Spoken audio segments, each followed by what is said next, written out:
3, 2, 1.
Well, Dallas, just appreciate you taking just a couple minutes here to just hang out with us in first century. Yeah. We you and I are standing in what looks like the first century. We're not dressed that way. No, not. Sorry, but yeah, this is something I never could have envisioned. So I'm just as blown away as others are when I'm here. But this is a first century recreation this is a modern day recreation of the first century because it's not only an opportunity for us to film an authentic portrayal of Jesus and his followers here, but also a place where we can also get an immersive first century biblical education.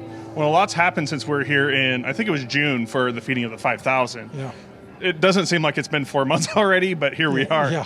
And I gotta say, it's very impressive that you got over 12,000 people in this whole area. Yeah. Not only for just the sheer amount of people that were here and the coordination and everything, but since it's a musical this season, people will take you seriously. Be careful. Yes. We learned that, didn't we? Yeah, yes. What started out as an awesome April Fool's joke, we didn't realize that it was going to happen and go this.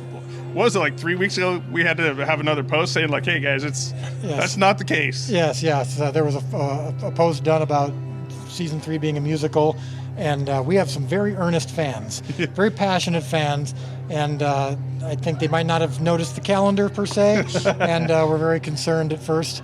But no, season 3 is not a musical. If you hear any singing, it's a Jewish prayer. It's not storytelling. So going from feeding of the 5,000 4 months ago to now here with the soundstage, season 3 is at the end of production.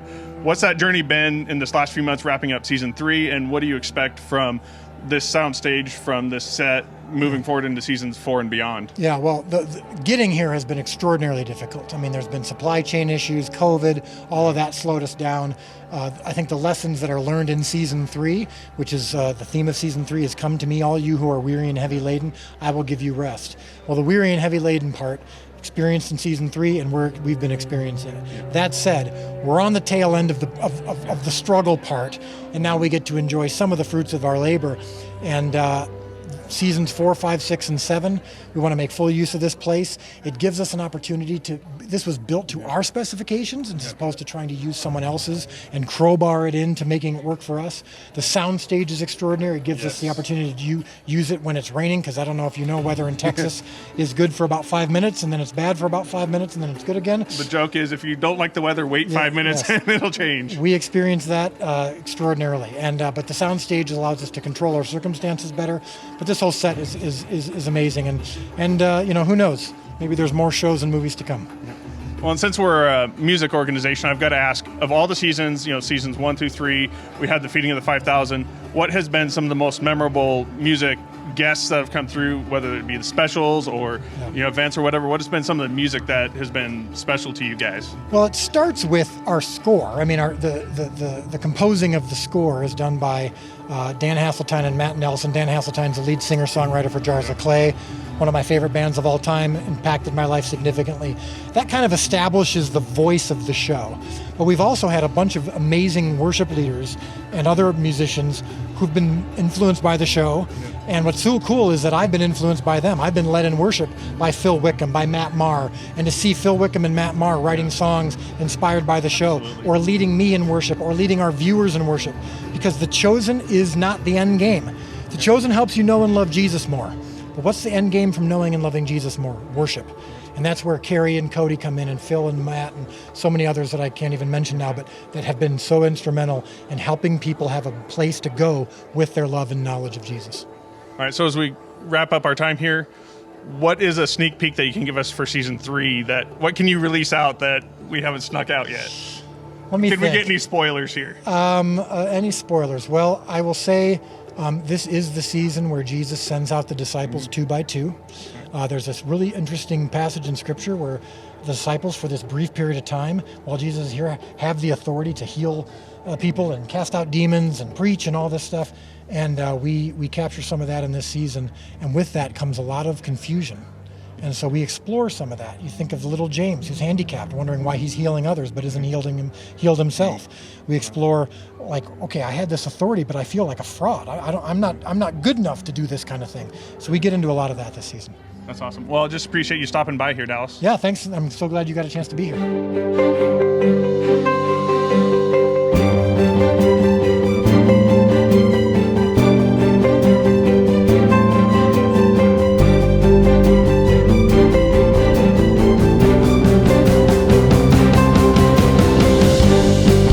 Catherine, thanks for taking a minute to stop in here. And we're on the set once again of The Chosen. We're season 3, talking about the community and the development of just everybody just connecting with the series. What have you guys seen from your guys' end with the connection, the community that's come from The Chosen, like entering into season 3?